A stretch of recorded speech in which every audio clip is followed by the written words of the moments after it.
Hello everyone. आज हम discuss करेंगे सेक्शन 10 से 18 of the transfer of property act and ये सेक्शंस डील करते हैं conditions, restrictions and future interest in property transfer से रिलेटेड। तो ये बताते हैं कि एक प्रॉपर्टी ट्रांसफ़र के साथ क्या कंडीशंस वैलिड होती हैं और कौन सी कंडीशंस वैलिड नहीं होती हैं, यानी कि वो वॉइड होती हैं। So let's start one by one with section 10.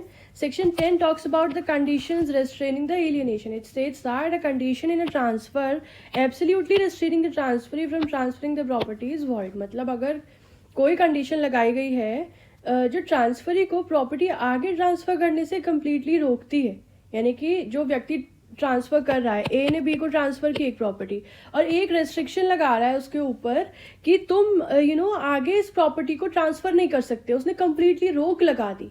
तो ये जो रिस्ट्रिक्शन है, ये जो कंडीशन है, ये वॉइड मानी जाएगी, ठीक है, क्योंकि लॉ जो है वो हमेशा फेवर करता है फ्री ट्रांसफरेबिलिटी ऑफ प्रॉपर्टी को। प्रॉपर्टी का नेचर ही है कि वो सर्कुलेट करे, है ना। So therefore such a condition is void. अब यहाँ पे हमें सेक्शन 10 ने 2 एक्सेप्शंस दिए हैं जो आपको याद रखने हैं, बेहद इंपॉर्टेंट है स्पेशली ऑब्जेक्टिव बेस्ड एग्जाम के लिए। पहला है इन केस ऑफ लीज। तो इन केस ऑफ लीज जो लेसर है वो रेस्ट्रिक्शन लगा सकता है, वो कंडीशन लगा सकता है लेसी के ऊपर फ्रॉम सब लेटिंग और असाइनिंग, कि वो सब लेट नहीं कर सकता है, वो फर्दर ट्रांसफर नहीं कर सकता है। तो लीज के केस में रेस्ट्रिक्शन वैलिड है। और दूसरा रेस्ट्रिक्शन है regarding transfer to a woman for life for her benefit under Hindu law, ठीक है। तो एक हिंदू लॉ के तहत एक महिला को जो प्रॉपर्टी दी गई है उसमें रेस्ट्रिक्शन लगाई जा सकती है कि she can not transfer her that right for life for her benefit to any other, ठीक है। तो ये रेस्ट्रिक्शन वैलिड है because law protects the rights of woman, ठीक है। तो ये हो गया सेक्शन 10 दैट एब्सोल्युटली ये बोल रहा है कि दैट जो एब्सोल्यूट रेस्ट्रेंट है वो वॉइड है, ठीक है। और 2 एक्सेप्शंस यहाँ पे आपको पता होनी चाहिए। चलिए सेक्शन 11 की तरफ बढ़ते हैं, ये भी उसी से ही जुड़ा हुआ है। Section 11 states restrictions which are repugnant to the interest created. So जब आप किसी को एब्सोल्यूट ओनरशिप दे रहे हो, when property is absolutely transferred, now you can't put unreasonable restrictions is the use of it, ठीक है। तो आप उस ओनरशिप के साथ अब कोई भी रिपग्नेंट कंडीशन जो ओनरशिप के नेचर के खिलाफ हो, ऐसी कंडीशन नहीं लगा सकते हो। फॉर एग्जाम्पल ए ने एक लैंड दी, अपनी लैंड दी बी को, बट अब वो कह रहा है कि मैं तुम्हें लैंड तो दे रहा हूँ लेकिन ना तुम इस पर कभी घर नहीं बना सकते, we shall not build a house on it. तो ओनरशिप तो दी गई पर उसे कंट्रोल करने की कोशिश की गई। तो ऐसी जो कंडीशन है, ऐसी रिपग्नेंट कंडीशन जो होती है वो वॉइड होती है। देखिए यहाँ पे ट्रांसफर वॉइड नहीं हो रहा है, यहाँ पे कंडीशन वॉइड मानी जा रही है, ये बात आप ध्यान रखें, ठीक है। एक एक्सेप्शन सेक्शन 11 में भी दिया गया है that if such direction is for for one piece of property for enjoying for securing the enjoyment of another, तो फिर वो वैलिड मानी जाएगी। मतलब अगर रेस्ट्रिक्शन एक लिमिटेड पार्ट पर है to protect the enjoyment of the another property, for example like easement और pathway, so then that direction और that restriction will be considered as valid, ठीक है। ये आप याद रखना सेक्शन 11 में। बेसिकली सेक्शन 11 किसी भी तरीके की repugnant condition as to the use of it उसको प्रोहिबिट करता है, उसको वॉइड डिक्लेयर करता है। Now moving ahead, section 12 talks about the condition as to insolvency. Basically it says that you cannot say that I am giving you the property, but if you will sell it, if you try to sell it or go bankrupt, then it will come back to me.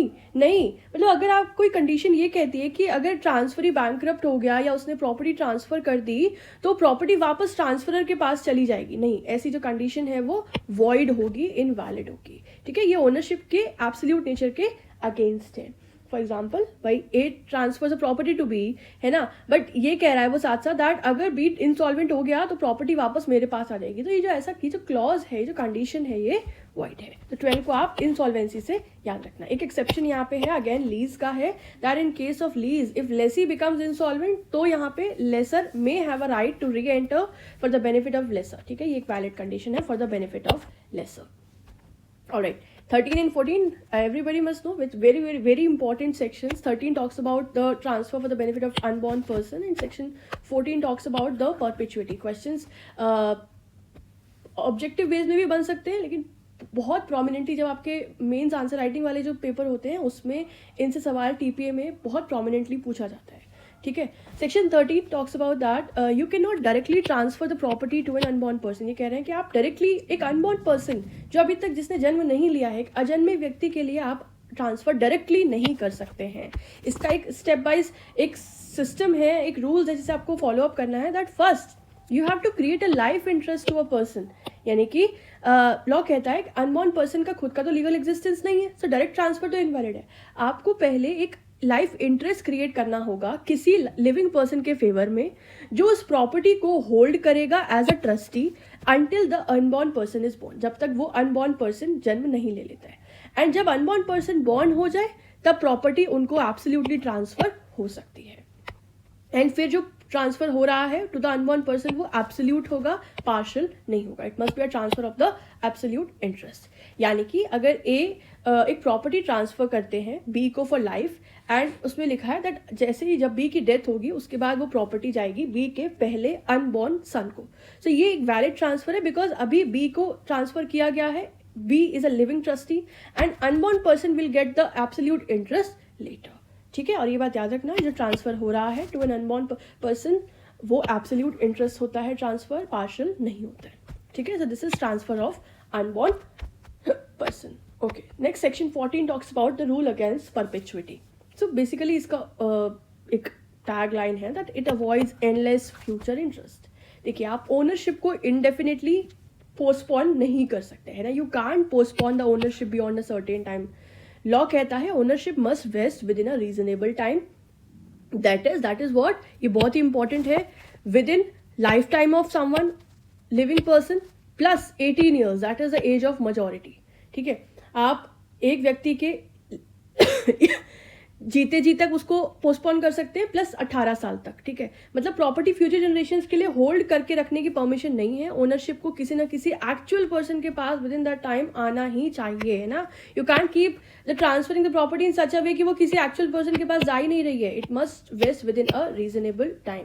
For example, A transfers property to B for life, A ने B के लिए property transfer की for life, उसके बाद to B's son for life and then to B's grandson son. So this creates a chain of future interest. आप एक future interest इतना लंबा क्रिएट कर रहे हो और ये जो है यही जो है वो रूल अगेंस्ट परपेचुइटी को वॉयलेट कर रहा है, और इसे ही हम कहते हैं the rule of remoteness of vesting. ठीक है, और इस चीज को प्रोहिबिट करता है। You can't postpone the ownership for a certain time, right. So क्या कंडीशन है for the validity, that the ultimate beneficiary must come into existence before the death of the last proceeding person, है ना, before the death of the last life interest holder. This is what we call as the rule against perpetuity. Clear? Now, section 15, it talks about the transfer to a class.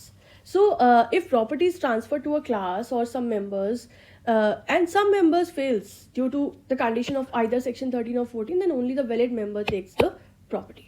मतलब अगर transfer एक group को या एक class के favour में हो रहा है, फॉर एग्जाम्पल हम कह रहे हैं कि सभी ग्रैंडसन्स के लिए हो रहा है और कुछ मेंबर्स अब अनबॉर्न है, मतलब they are invalid as per section 13 और 14, तो जो मेंबर्स क्वालिफाई करते हैं सिर्फ वो नई प्रॉपर्टी मिलेगी। It's as simple as that, है ना। बाकी इनवैलिड मेंबर्स को नहीं मिलेगी, है ना।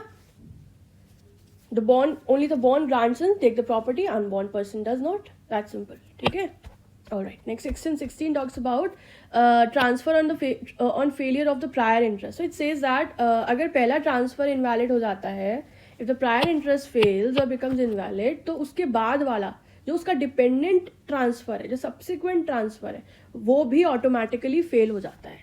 इसीलिए पहला इंटरेस्ट वैलिड होना ज़रूरी है ताकि जो दूसरा स्टैंड कर सके जो उसके साथ डिपेंडेंट है ना। इट सिंपली सेज दैट कि अगर दो इंटरेस्ट आपस में जुड़े हुए हैं तो पहला वाला वैलिड होना ज़रूरी है, तभी दूसरा वाला सस्टेन करेगा, वरना दूसरा वाला भी फेल कर जाएगा। So just this simple thing it's telling about. Now section 17 deals with directions for accumulation of income. So it says that you can't tell someone to keep saving the property's income forever, है ना। मतलब आपने किसी को property दी और ये बोला कि उससे जो इनकम जनरेट हो रही है ना उसे हमेशा के लिए मतलब संभाल के रखो। You can do that. मतलब ट्रांसफरर इनकम, जैसे कि इनकम में हम एग्जांपल ले सकते हैं रेंट, है ना। रेंट, तो रेंट के एक्यूमुलेशन का ऑर्डर इनडेफिनेटली नहीं दे सकता है। लॉ ने एक लिमिट फिक्स की है डायरेक्शंस के लिए। डायरेक्शंस जो है वैलिड हैं only for the lifetime of transfer, कि वो इतनी डायरेक्शंस दे सकता है जिसको फर्दर ट्रांसफर कर रहा है कि या तो मेरे लाइफ टाइम तक आप इसको एक्यूमुलेट करके संभाल के रखें, और till 18 years from the date of transfer whichever is shorter, या तो जब तक ट्रांसफर किया उसके 18 साल तक, इन दोनों में से जो भी शॉर्टर पीरियड है तब तक आप एक्यूमुलेट करेंगे।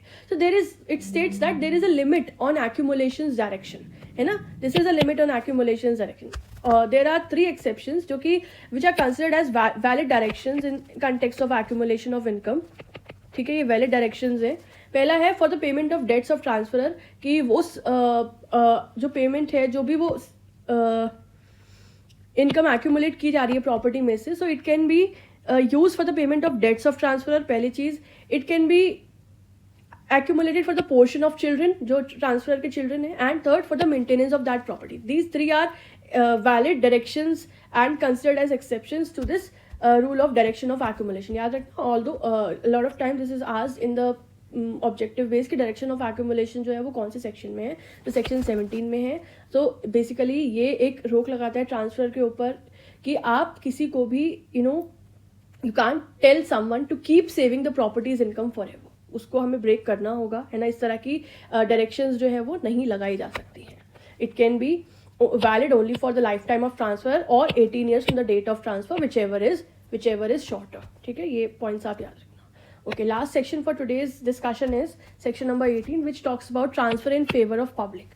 So it states that अगर कोई प्रॉपर्टी ट्रांसफर पब्लिक पर्पस के लिए है, जैसे कि रिलीजन या नॉलेज या हेल्थ, सेफ्टी एक्सेट्रा, तो परपिचुइटी के रूल्स अप्लाई नहीं होते हैं. सेक्शन 16 के रूल्स अप्लाई नहीं होते हैं, 17 के रूल्स अप्लाई नहीं होते हैं. लॉ यहाँ सोशल बेनिफिट को प्रमोट करता है.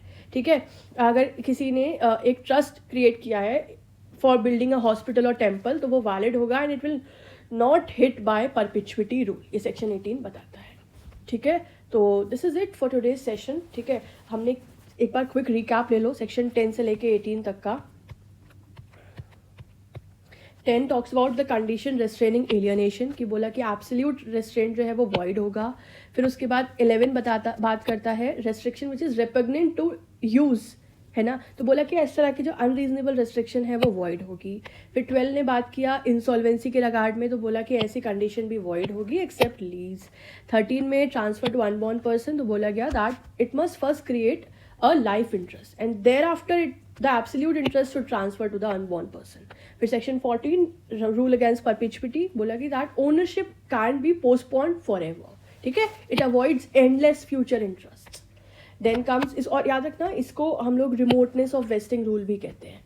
Then section 15 transfer to class, so only valid members takes. ठीक है, और जो फेल कर जाते हैं due to the condition of section 13 और 14, वो then they disqualify from getting the interest in property. Then section 16 talks about कि if prior interest fails, then subsequent interest also fails.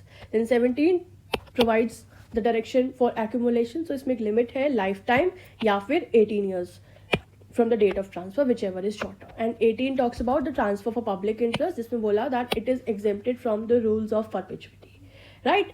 So that was it. ये थे section 10 से 18 तक के most conceptual provisions of TPA. यहाँ से exam में definitely questions बनते हैं. और this was it. Next lecture में हम लोग सेक्शन 19 ऑनवर्ड्स पढ़ेंगे, वेस्टेड एंड कंटिंजेंट इंटरेस्ट, जहाँ से फ्यूचर इंटरेस्ट के डिटेल कंसेप्ट फिर स्टार्ट होते हैं. ठीक है, so thank you so much for watching. All the best, have a good day, bye bye.